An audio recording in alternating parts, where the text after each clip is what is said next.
और इस कुरान को तुम्हारी कौम ने झुटलाया, हालांकि ये सरासर हक है।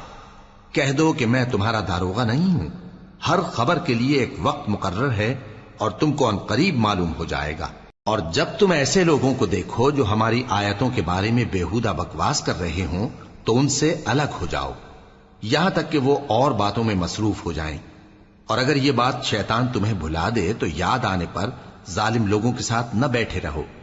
और परहेजगारों पर उन लोगों के हिसाब की कुछ भी जवाबदेही नहीं। हां, नसीहत, ताकि वो भी परहेजगार हों।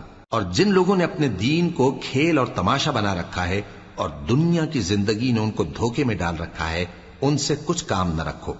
हां, इस कुरान के जरिए से नसीहत करते रहो, ताकि क़यामत के दिन कोई अपने अमाल की सजा में हलाकत में न डाला जाए। उस रोज अल्लाह के सिवा न तो कोई उसका दोस्त होगा और न सिफारिश करने वाला।